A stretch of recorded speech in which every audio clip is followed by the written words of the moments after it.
2024년 12월 4일 말씀 묵상하겠습니다. 함께 기도하겠습니다. 하나님, 온 땅의 주관자가 되시고 심판자가 되시는 하나님을 경외하게 하시고 하나님의 공의를 따르는 삶을 사는 저희 모두가 되게 하여 주시옵소서. 예수님 이름으로 기도했습니다. 아멘. 오늘의 말씀은 아모스 1장 1절부터 2장 3절까지의 말씀입니다. 말씀을 함께 살펴보시기 전에 개인적으로 말씀을 꼭 읽으시고 묵상하는 시간 가지시기 바랍니다. 아모스서는요, 아모스가 기록한 책입니다. 사실 아모스는요, 남유다 드고아 지역에서 양을 치던 목자였고 또한 뽕나무를 재배하던 사람이었습니다. 그런데 하나님께서는 이 아모스를 부르셔서 열방과 또한 북이스라엘을 향한 하나님의 심판의 메시지를 선포하게 하십니다. 1장 1절입니다. 유다왕 우시아의 시대 곧 이스라엘 왕 요아스의 아들 여로보암의 시대 지진 전 2년에 드고아 목자 중 아모스가 이스라엘 대하여 이상으로 받은 말씀이라. 그가 이르되 여호와께서 시온에서부터 부르짖으시며 예루살렘에서부터 소리를 내시리니 목자의 초장이 마르고 갈멜산 꼭대기가 마르리로다 라고 말씀하고 있어요. 북이스라엘의 여로보암 왕, 여로보암 2세를 의미하는데요. 이 시대에 북이스라엘은 아주 강대한 나라였습니다. 부요한 나라였고요. 강력한 나라였지요. 지진 전 2년에 하나님께서 아모스를 부르셔서 하나님의 심판을 예고하고 계십니다. 왜 하나님의 심판이 있기 2년 전 하나님은 아모스로 하여금 말씀을 선포하게 하셨을까요? 그렇습니다. 하나님은 이 땅을 심판할 것이다 라고 미리 경고하심으로 그들을 파멸에 이르게 하는 것이 목적이 아니라 그들을 하나님께로 돌이키기 원하시는 그 사랑의 본심으로 경고의 메시지를 하신 겁니다. 그럼 하나님께서는 어떠한 죄에 대해서 심판할 것을 말씀하고 있는지, 어떤 나라를 심판할 것인지에 대해서 3절부터 기록하고 있는데요. 여호와께서 이와 같이 말씀하시되 다메섹의 서너 가지 죄로 말미암아 내가 그 벌을 돌이키지 아니하리니 이는 그들이 철 타작기로 타작하듯 길앗을 압박하였음이라 라고 말하고 있습니다. 다메섹에 대한 하나님의 심판이 예고되고 있습니다. 그렇습니다. 하나님은요, 이스라엘의 유일한 신이시지만요, 거기에만 국한되어 있는 분은 아닙니다. 하나님은 다메섹뿐만 아니라 또한 가사, 두로, 에돔, 암몬, 모압에 이르기까지 모든 열방을 다스리시는 주권자일 뿐만 아니라 심판자가 되십니다. 하나님이 만왕의 왕이시고요, 만유의 주가 되시고 모든 것을 심판하시는 진정한 유일한 신이 되신다고 말씀하고 있습니다. 다메섹의 서너 가지 죄라고 얘기하는데요. 이 이후에도 여러 나라가 열방의 이름이 기록되어 있는데 여기도 다 서너 가지 죄로 말미암아 하나님께서 그 벌을 돌이키지 않는다라는 말씀이 반복적으로 사용되고 있습니다. 이 서너 가지 죄로 말미암아 내가 그 벌을 돌이키지 아니하리니 라는 말씀은 무엇일까요? 서너 가지, 3개, 4개지요. 3 더하기 4는 7입니다. 이 7이라는 수는 완전수를 의미합니다.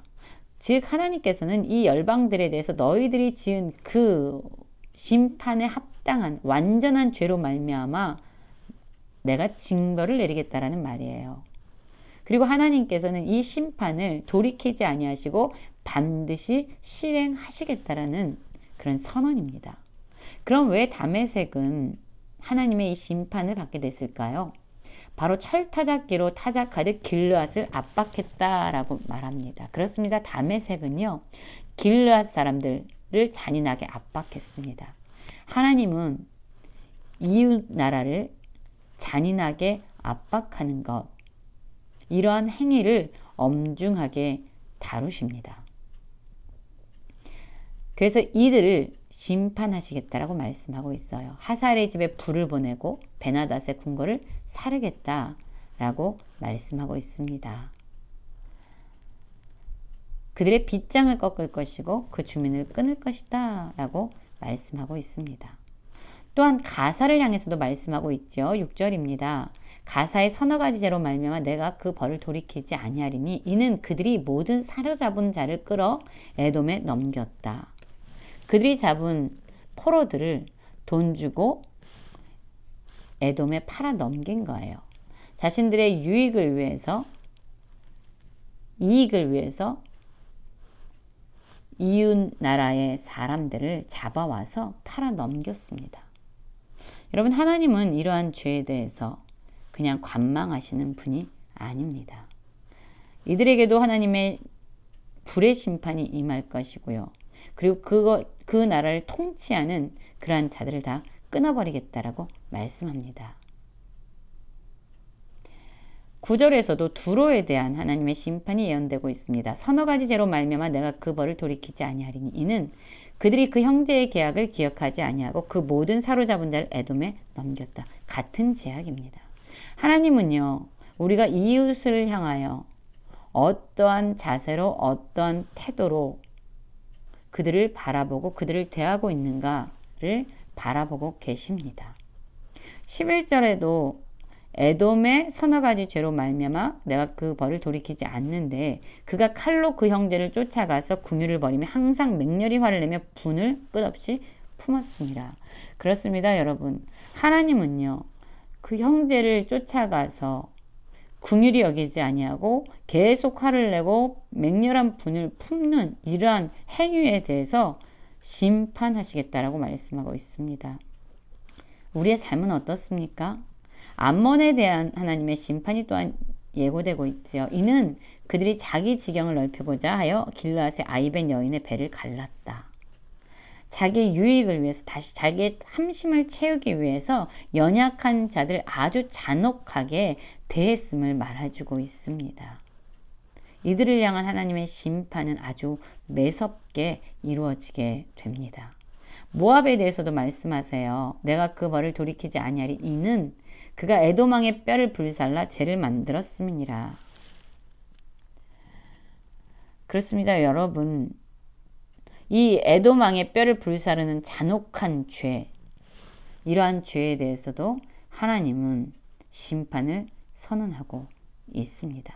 특별히 하나님의 심판은요, 불에 의한 불살라짐, 그리고 그들의 통치자들, 그들의 지도자들을 모두 죽이는 그러한 잔인한, 어찌 보면 공의로운 심판이 있죠. 하나님의 이 심판은요, 때로 어떤 사람들은 잔인하고 혹독하다라고 생각할 수 있지만, 여러분, 하나님은 어떤 분이십니까? 모든 것을 아시는 분이에요. 모든 것을 보시는 분이에요. 그래서 이 세상의 누구보다도 공의롭고 정의로운 심판을 내리시는 분입니다. 이 하나님께서 엄중하게 바라보시는 것은 무엇이냐면요, 우리가 이웃을 어떻게 대하는가, 우리의 태도를 하나님은 중요하게 여기십니다. 이웃에 대해서 잔인한 그런 압박이나 핍박을 가하는 자들, 이웃을 향해서 끊임없이 분노하고 화를 내고 긍휼히 여기지 않는 자들, 또한 자신의 탐욕과 정욕을 위해서 이웃을 함부로 대하고 잔혹하게 대하는 모든 것들, 그런 것들에 대해서 하나님은 엄중한 심판을 예고합니다. 특히 이러한 사람들은 약자들이에요. 포로들, 힘없는 사람들에 대한 이들의 태도에 대해서 하나님은 말씀하고 있습니다. 여러분, 우리는 어떠한 삶을 살아가고 있습니까? 모든 것을 다스리시고 모든 것을 주관하시는 하나님이 우리의 삶을 바라보고 있고, 특별히 이 땅의 이웃들, 사회적인 약자들, 힘없는 사람들, 가난한 사람들을 향해서 우리의 태도가 어떠한지 하나님은 아주 엄중하게 바라보고 계십니다. 사랑하고 긍휼히 여기고 그들을 인격적으로 대우하는 하나님의 마음과 하나님의 눈으로 바라볼 수 있는 모든 성도님들 되시길 간절히 기도합니다.